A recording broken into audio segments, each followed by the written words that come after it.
formula dia simple. Siapa yang dah pernah baca e-book? Siapa yang dah pernah join mentor-mentor online ke sebelum ni dengan saya?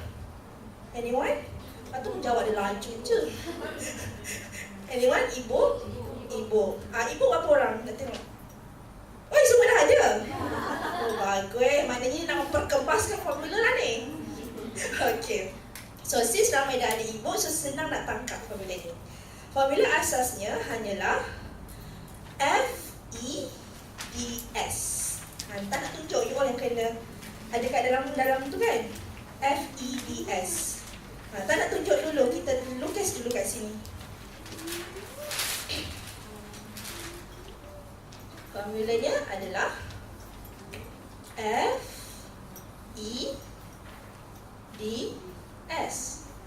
Okay. Kebanyakan orang yang main follow je formula ni, oh, coach ada formula fast, okey lah, tak payah belajar lah, kita follow je. Tak payah belajar. Dia akan start baca dari atas. F plus E plus D. Nampak tak? Sebab ejaan dia fast. So dia ingat F plus E plus D equal to S. Sedangkan formula ni, cara baca dia kena mula dari S equal to D plus E plus F. Baru betul. Siapa yang suka sekarang ni dia mula dari atas? Yang tadi yang concern makan-makan tu kan? Dia mula dari atas tu, result dia entah apa-apa tu. Nampak? That's why dia kena start daripada bawah dulu, start pergi D dulu, pergi E dan baru pergi F. Baru makan tu boost. Baru you makan suplemen booster boost. Coach tak ada suplemen ni, tak kisah up to you. Tapi kalau cara makan salah, itu yang disalahkan suplemen tu tak dapat kesan ke apa. Sebenarnya you all punya formula yang salah. Jelas? So start dari bawah. S stand for supply. Okay, supply. Supply ni hanyalah merujuk kepada result. Berapa yang kita akan dapat? Berapa hasil yang kita dapat? Okay, dia bukanlah satu formula, dia hanyalah result. Formula yang kita nak kena jaga adalah D, E dan F. So first step, bila you all nak increase supply, mesti kena increase demand. Selagi demand you all salah, walaupun you all pump 2 ke 3 jam sekali, tapi salah konsepnya, still drop, still tak naik. Sebab tak ada kes, saya dah pipi seminggu ni coach, tak naik susu saya. Sebab dia shock sendiri namanya. Dia naikkan demand yang kerap tu shock sendiri. Cakap kawan sebelah, shock sendirilah. Dia shock sendiri. Jadi macam mana nak make sure kita tinggalkan demand tu tak shock sendiri? Cara dia, sebab soalannya sebelum tu, sebab apa demand yang paling utama? Kenapa formula demand yang paling utama? Step yang pertama, kenapa? Siapa boleh jawab?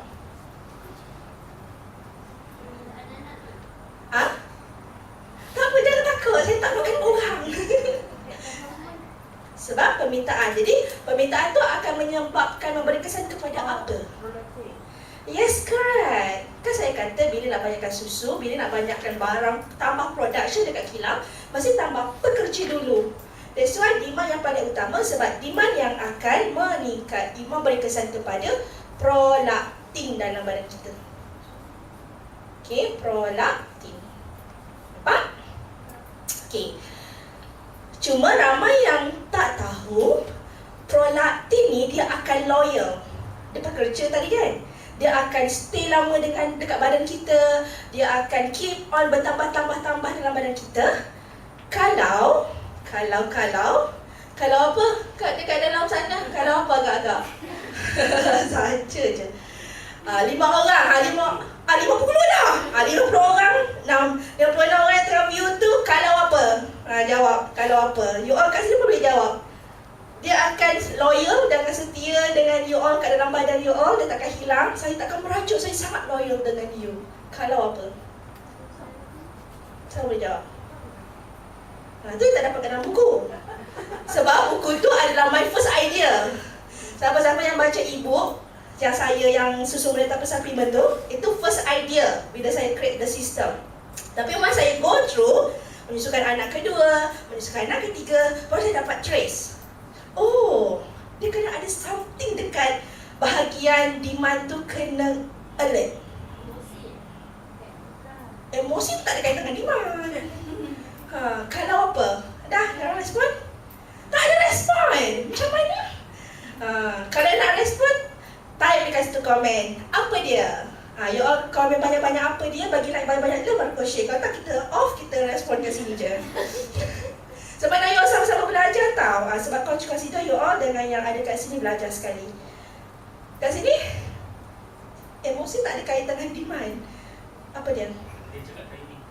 Timing. Okey, lagi?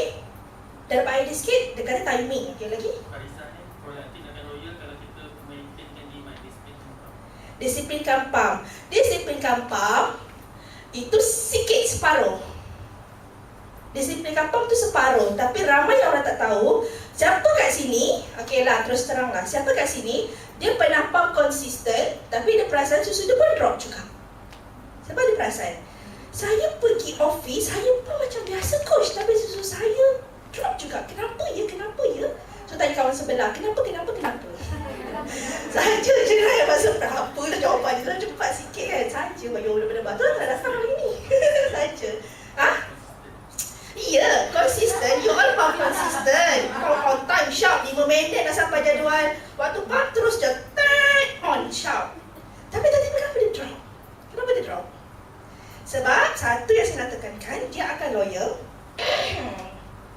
Dia akan loyal kalau kita keluarkan jumlah yang sama. You all tak concern kan? It's not about kosong. You all tak keluarkan jumlah yang sama. That's why dia drop. Siapa tak faham kenapa jadi macam tu? Bayangkan you all staff pergi kerja. Okey, dekat satu company dia ada 10 orang pekerja. So 10 orang tak kerja macam biasa. Yang lain semua dia kerja, tapi ada seorang staff ni dia tak boleh nak kerja. Dia adalah staff yang tak efektif. Dia adalah staff yang datang kerja je, aku tak ada kerja je selalu. Lama-lama dia bosan dan dia resign. Siapa yang suka pergi kerja tapi tak ada kerja? Walaupun dia orang tak suka kerja yang banyak, tapi bila aku pergi kerja, mesti kena banyak kerja. Kalau tak banyak kerja, aku bosan kerja kat sini. Tak ada life. Faham tak? This one, you all kena, setiap pekerja tu kena produktif. Pekerja tu, once datang kerja, dia kena bagi kerja. Siapa jawab tu? Fariza Hanim. Fariza dah follow saya apa? Ibu, coaching, pernah datang seminar Ipoh. Siapa yang ada seminar yang akan dapat jawapan tu? Jawapan tu tak diajar kat luar. Jawapan tu hanya dapat dalam seminar. Sebab saya dapat ilmu daripada pengalaman menyusukan, yang mana masa anak kedua saya separuh bulan, macam contoh setahun 12 bulan kan. Pada 5 bulan pertama saya kerja. Later bos tanya, Asia, saya tengah awalnya saya main handphone dekat office. Saya bukan jawab pasal ibu menyusu kan, sama-sama kerja kan. Awak nak kerja ke awak nak bisnes? Saya kekelek. Okey lah bos, saya berhentilah. Sebab saya ada perjuangan, saya ada misi. Saya buat bisnes breastfeeding ni bukan kerana nak duit. Saya nak bantu ibu menyusu. Saya kata, okay, this is the right time. Bos pun dah bising. Aku pun dah tak boleh nak komit dua-dua. Aku kena pilih salah satu. Okay, pas saya resign. Once saya resign, saya assume anak saya kena menyusu lagi. Sebab masa tu Amma baru, bukan Amma, Alia baru 5 bulan. 5 bulan kalau sejak masih kerap menyusu kan. Jadi, bila saya berhenti kerja, saya langsung tak mengepam. Saya hanya rely on demand dia. Itu kes yang ada di rumah still tak boleh survive sampai 2 tahun. Kenapa? Okay, jadi bila saya stop pump, langsung tak pump, saya DM anak saya sahaja. Satu hari saya nak test. Dah sebulan. Masa macam nak pump balik lah, tengok apa jadi kat susu ni.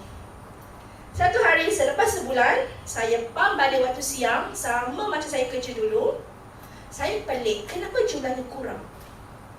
Sepatutnya bila anak yang hisap lagi kerap, lagilah banyak meningkat-ningkat kan. Tapi kenapa kurang? Dan baru saya realise, demand baby tak menentu. Kadang dia minum banyak satu masa tu, kadang kejap, pengsan. Atau kejap ni sambung main. Kejap aja dah. Okay, nafas kejap lah. Betul lama sikit, nanti baru sambung balik. So setiap kadar hisapan baby tak sama. Jadi setiap orang dia tak boleh compare. Aku tak mengepam, susah aku banyak, so kau tak payah mengepam. Tak boleh macam tu. Sebab kadar hisapan baby setiap orang tak sama. That's why you all kena ada satu jadual pam yang konsisten. Itu yang pertama. Plus kena make sure jumlah seharinya pun kena sama. Minimum. Dia bukan maksimum. Maksimum ni depends lah. Kalau baby hari tu dia kurang, baby hari tu baby you kurang menyusu, dan you dapat lebih banyak hasil perahan tu. Tapi yang paling minimum lepas baby minum, jumlahnya tu berapa? So dia kena jaga jumlah tu. Once drop, apa you nak kena buat? Once drop apa you nak kena buat? Yang dah ada seminar, once drop. Yang dah baca ibu, dah baca ibu dah tahu dah jawapan. Dekat topik action, you kena buat apa? Baca tak ingat. Ini hantu dah kena. Kena buat apa?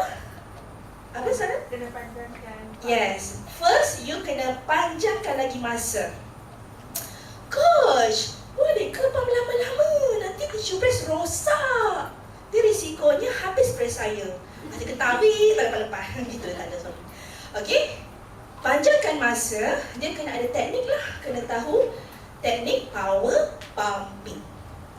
Okay, teknik tu, teknik yang mana ada waktu kita akan rest kejap, ada waktu kita akan sambung pump balik dalam masa terdekat tu. Dia akan rest, lepas tu ada pump lagi, rest, ada pump lagi. Clear? Nampak So itu kita akan cerita editors kejap lagi. Dalam ni tak dapat lah, sebab kita boleh lah kejap aja. Okay, just coach nak highlight tentang demand ni sebenarnya.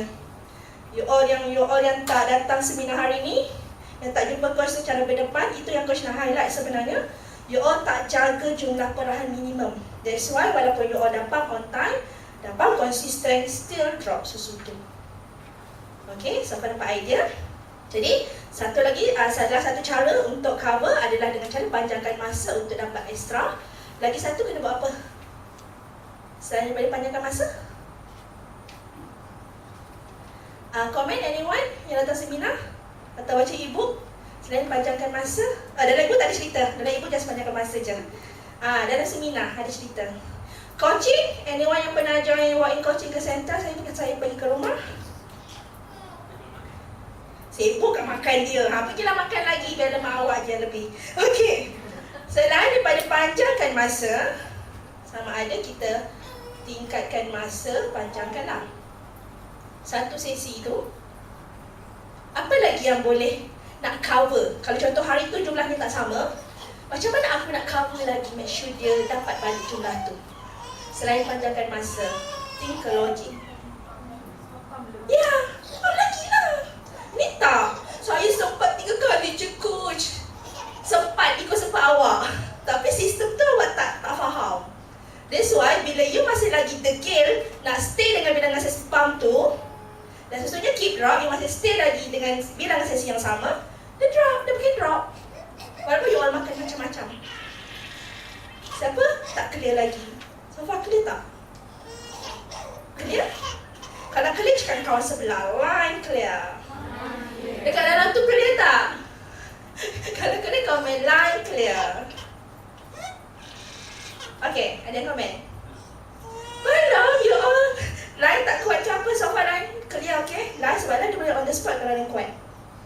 Okay, so sama ada tambahkan masa atau panjangkan masa atau tambah sesi pump. Ini kalau you all tak jumpa saya macam ni, you all akan shock sendiri. Itu yang pump 2 ke 3 jam sekali, itu yang pipinya tengah malam sampai tak cukup rest. Sebab inilah yang akan saya explain sesi petang nanti, yang mana walaupun you all tambah sesi pump, walaupun you all panjangkan masa pump, tapi you all tak rasa stress. You all still enjoy the moment. Sebab kita ada sesi praktikal kejap lagi yang saya akan ajar dekat dalam sesi seminar. Sesi praktikal kita akan cilok masa mana yang sambil kita pump kita enjoy. So you tak payah duduk melangung kat situ tengok botol dah lah tak keluar susu kan. Kena banyakkan masa. Lepas tu tak keluar susu. Sakit hati tak? Sakit tu di sini gitu kan. Jadi ajar, saya praktikal nanti macam mana nak curi masa tu. Itu yang bila jumpa saya baru you orang akan dapat idea tu. Clear? Clear kata kawan sebelah, line clear. Clear, comment line clear. Ha? Tak dengar suara. Ada You all dengar suara saya, kalau dengar, komen dengar. Okey. Okey, sebab ada yang tak dengar. Okey, so habis dekat demand. So far dapat idea untuk betapa formula demand? Nampak Okey, yang seterusnya E adalah emotion. Barulah emosi, kita masuk emosi kita. Siapa kat sini yang dirasa aku kerja stres, penat, sebab tu susu aku tak keluar banyak hari ni? Siapa rasa macam tu? Stres lah, tak ada masalah. Siapa ada terfikir macam tu? Saya tak pernah jaga emosi sepanjang masa. Tak ada. You orang akan rasa kalau hari ni emosi tak stable, maknanya memang akan efek dekat susu, betul? Sebab apa? Emosi ni nanti jadi efek kepada apa? Siapa yang dah belajar? Dia akan efek kepada oksitosin, hormon yang melancarkan pengaliran susu. Oksitosin. Oksitosin. Jadi Fahana dah join apa? Fahana dah join apa Fahana? Ada kata sebenarnya emosi ni kita hanya perlu jaga waktu kita nak keluarkan sahaja sebenarnya. Siapa yang tak pernah terfikir macam tu? Kan? Tak pernah rasa, oh rupanya aku kena jaga waktu nak keluarkan je, waktu lain nak travel lah tak pergi lah. Tak pernah terfikir saya dapat idea ni sebab masa saya buat research, saya tengah study pasal oksitosin ni. Saya research tu bukan yang kita pergi belajar kat kita research and so on dari segi pembacaan. Oksitosin dia boleh meningkat on the spot. Nampak? Okay, dia naik on the spot. Private coaching dapat jawapan dia, betul. Okay, dia boleh meningkat on the spot. Jadi, kalau kita tahu teknik-teknik untuk menaikkan oksitosin waktu kita keluarkan dia tak efek. Dia akan keluar dengan lancar. Walaupun kejap tadi you kerja stres. Walaupun kejap tadi you macam penat. Tapi bila tiba mama you nak keluarkan dia, you pump, then you rasa, you pandai buat teknik-teknik untuk increase oksitosin. Later you akan rasa dia akan keluar dengan baik. Hatta hari ni, siapa-siapa yang mengepam, dia akan dapat lebih banyak susu dia sebenarnya. Sebab tadi kita dah mencerit ramai-ramai kan? Dah luas, wah, positif punya aura, dia akan increase kan oksitosin sangat boost. Dia akan boost kan oksitosin dengan tinggi. Itu yang ada peserta share, coach kalau bagi seminar saya dapat susu lebih banyak masa seminar tu. Sebab kita dah keluarkan emosi yang sangat positif. Sebab oksitosin ni hormon kasih sayang. Jadi dia kena dalam keadaan emosi yang gembira, emosi yang positif, yang energi, dan baru dia akan boost dengan banyak. Apa soalannya? Dia cakap, soalan cakap, saya perlu perasan apa positif susu meriah. Lepas tu ada yang cakap, saya pump bila bengkak je. Pump bila bengkak je? So apa jadi? Okey je. Dia macam berfikir. Sila fikirkan sendiri. Tak boleh nak jawab sekarang. Okay, so Fah dapat idea ni, saya cerita roughly dia punya idea. Pump sambil buat kerja pejabat, boleh ke oksitosin naik? Boleh, asalkan kena tahu teknik lah. Jadi saya ada teknik dia. Teknik tu saya datang jumpa baru saya boleh explain. Kalau saya nak explain sekarang nanti tak habis tak habis kita ni. Sebab saya nak kena cepat nak communicate dengan yang ada dekat sini. Okay, so teknik tu walaupun you kerja, nanti you akan pandai buat teknik tu, dan dia akan still lancar. Sebab you ada control. You control your mind, you control your emotion. Teknik tu akan buatkan you jadi control. You tak macam stres ni kecil saya faham kan. Waktu dia tak keluar tu. Jadi dia kena ada teknik yang boleh kontrolkan emosi tu walaupun you sedang bekerja. Sambil buat kerja dan pump. Clear? Clear Okay. So, teknik dekat emosi, dia tak perlu jaga sepanjang masa sebab oksitosin dia boleh meningkat on the spot. So, dia hanya perlu jaga waktu kita nak keluarkan sahaja.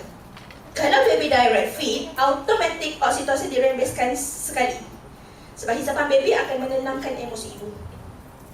Unless you yang nampak muka dia stres. Itu nanti kita letak pos menyusu tu. Stuck susu nak keluar. Okay, boleh? Alright. Dah clear, barulah kita bagi formula yang terakhir yang you all sibuk sangat concern tu adalah makanan, food. Nak dapatkan, okay, formula terakhirnya adalah makanan. So, selagi demand dan emosi you all tak stable, hormon tak stable, itu yang makan tu buat pergi lemak. Itu yang susunya tak naik-naik, badan yang makin naik. Jadi siapa-siapa kalau luar sana yang ada jual suplemen ke yang dengar ke milk booster, tolong educate your customer. Kalau nak makan suplemen boleh, milk booster boleh, tapi make sure dia ni stable. Nak stable tu kena faham lah macam mana nak stablekan dia. Jelas Okey. So makanan pula kita nak dapatkan nutrisi. Seperti karbo, protein, lemak dan sebagainya. Nutrisi. Okey. So far? Nampak Jadi, demand ni, ingat tak dekat kilang tadi kita panggil apa? Apa dia? Prolaktin. Prolaktin panggil apa?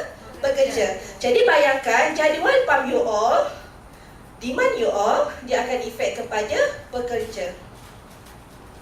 Siapa pernah benarlah tadi kan ada yang cakap yang pump konsisten tapi jumlahnya masih kurang kan?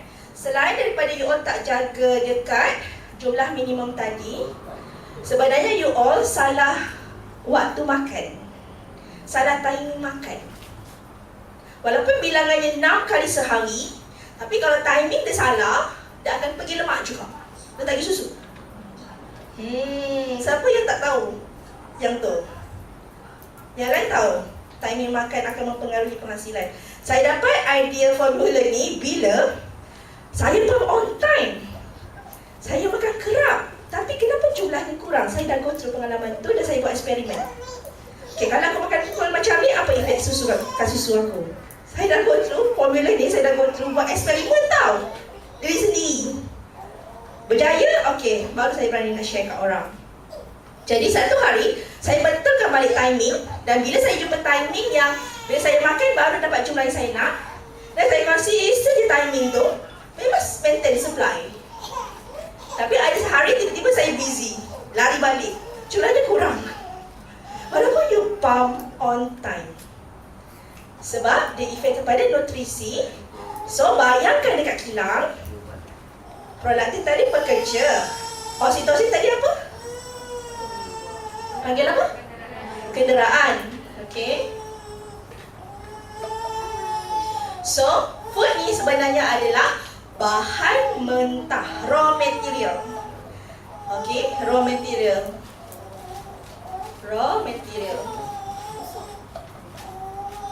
So, imagine pump on time, pekerja datang berdisiplin, hari-hari datang sharp pukul 8 pagi. Tapi sampai-sampai kilang, awak nak suruh saya buat barang macam mana? Mana bahan mentahnya? Nampak tak? That's why walaupun prolaktin you banyak sekalipun dalam badan, kalau kurang dekat bahan mentah, still tak boleh produce yang sama jumlahnya. That's why timing makan mesti kena dengan timing jadual pump anda. Salah timing, sebahagian yang tak biasa dia pergi lemak, dia tak pergi kepada susu sangat. Siapa nampak? Jelas Okay, siapa yang jelas? Cakap dengan kawan sebelah. Line clear. Dah jelas? Komen line clear. Apa dia? Saya BF anak saya nombor 2 sekejap je sampai umur 4 bulan. 4 bulan. Lepas tu BF langsung tak nak BF dah. Tapi sekarang ni saya masih ada susu badan sikit. Macam mana nak bagi susu badan Maria, nak sambung baby susu lagi? Saya soalan inilah formulanya. Betul tak soalan dia? Apa yang you alami sekarang? Inilah formulanya. Okay? Follow formula ni, start dari bawah, start dengan betulkan demand anda, emosi anda dan makanan anda. Okay? Demand tadi, make sure dengan dua cara ni untuk cover, panjangkan masa atau tambahkan sesi. Emosi, kena jaga masa nak keluarkan dia sebab dia on the spot. Lepas tu makanan, make sure timing dia betul supaya bahan mentah cukup masa pekerja datang kerja. That's it. Cara makan yang betul tu, sebab tu saya tak boleh cerita secara online. Sebab setiap orang timing makan dia tak sama. Tak sama timing makan dia. Ikut waktu bila you boleh komit keluarkan susu tu. Jadi saya boleh bagi tahu pukul berapa you patut makan. Itu, that's why kena jumpa Sekejap lagi kita sesi petang ada dalam group discussion. Waktu tu baru kita akan discuss in detail setiap orang patut makan pukul berapa. Semua tak sama timing dia. Unless you kerja waktu office hour yang sama, timing pump you sama, dan waktu makan you sama. Clear? Nampak Okay. Kalau jawab sekarang, you kena jumpa, tahu you nak kena commit jadual pump tu dulu betul pukul berapa, baru I boleh beritahu you patut makan pukul berapa. Okay. So far dah clear formulanya.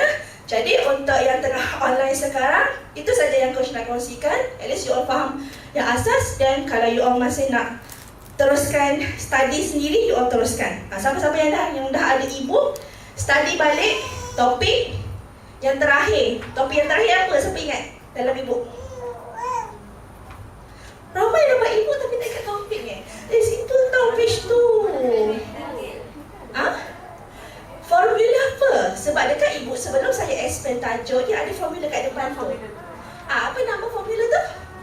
Yes, breath. So yang terakhir? Yes. You see? Yang lain semua tak faham macam ibu. Start dengan target dulu. You nak berapa? Saya ajar tadi. You kena ada sasaran you nak berapa. Target dulu. Lepas tu kita balik. Dia bagi kepada selepas sebelum T tadi. Formula breast. Sebelum T apa? S. S kena? S apa? Schedule. Baru you susun jadual. Dah susun jadual, macam mana nak capai jumlah yang you nak tu. You dah set target, you dah susun jadual, macam mana pun nak capai jumlah ni. You kena buat formula action. Dalam action tu you kena buat. Simple cara baca ibu tu. Sangat simple. So siapa yang faham cara baca dia dan buat, dia sudah akan meningkat dengan cepat. Sebab kita betulkan formula, bukan kita boostkan dengan makanan. Jelas Okay, so itu saja. Nanti kita sambung lagi. So, selama berhujung minggu, pergi kenduri makan-makan semua. Nanti kita sambung lagi kalau coach ada live yang later. Tak dengar, tak apa. Nanti kalau ada session lain, bila coach live, kita cakap ulang sikit-sikit benda-benda ni balik. Okay? Maknanya kena makan dulu, baru pump betul sejarah antara waktu makan. Tu dah saya tak boleh cakap. Saya tak boleh cakap. Sebab saya nak kena tahu you nak kena pump pukul berapa dan you nak kena, dan baru saya boleh bagi tahu time tu pukul berapa. It's not about berapa jarak you nak kena makan. Tak je, dia bukan istilah buat jarak. Berapa jam nak kena makan sebelum, bukan. Nanti saya cerita. Dekat dalam sini saya boleh cerita. Yang ni nanti. Okay, so take care mamis. Selamat berhujung minggu. Kita sambung untuk next sharing. Bye-bye. Bye-bye dulu. Okay. Alright. So, sambung. So far, you all dah nampak tak proses penghasilan susu ni macam mana? Kan? Jadual pump, terkejut datang kecil. Emosi, make sure barang dah siap, transport kena cukup. Bahan mentah, bila pekerja datang, make sure bahan mentah kena ada untuk kerjakan dia hasilkan produk. Macam tu je.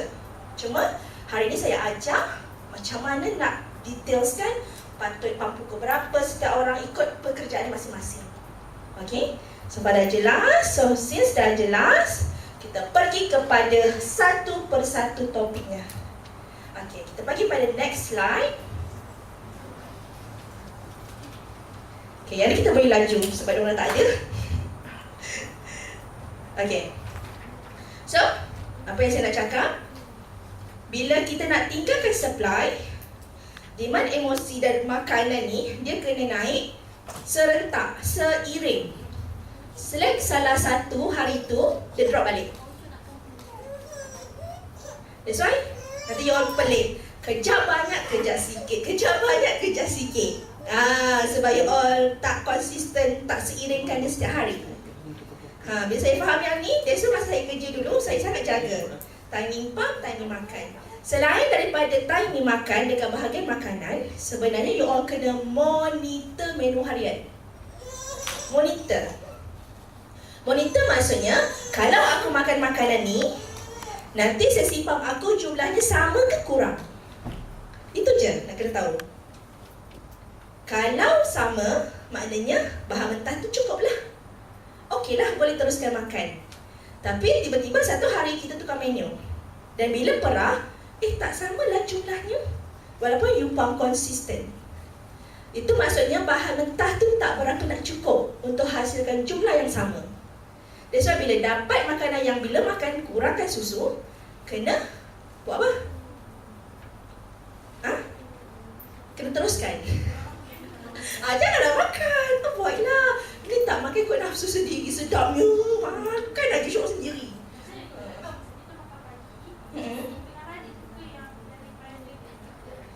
Bila kita ada tukar menu, tengok next session punya result. Kita tukar menu tu bila? Contoh, pagi biasa makan nasi goreng. Tiba-tiba satu hari makan biskut je. Sesi pump yang biasa kita pump tu, jumlahnya tengok. Jumlah tu tengok. Kalau jumlah tu tak sama, maknanya biskut je tak cukup. Clear? Nampak? Sofa yang lain okey? Okey Macam buka blur tau. Dekat saya tanya, tak faham tak kat saya akan explain. Nampak? Boleh? Bila kita makan, biasanya aku makan menu ni, tiba-tiba satu hari bila makan menu lain terus kena alert. Bila pump, tengok jumlah dia. Sesi yang biasa kita pump lah. Kan kita ada jadual pump. Sesi yang waktu kita pump tu, kita tengok result je. Kalau masih sama, maknanya makanan tadi okey. Kalau tak sama, dia tak berapa contribute, so avoid. Simple. Clear?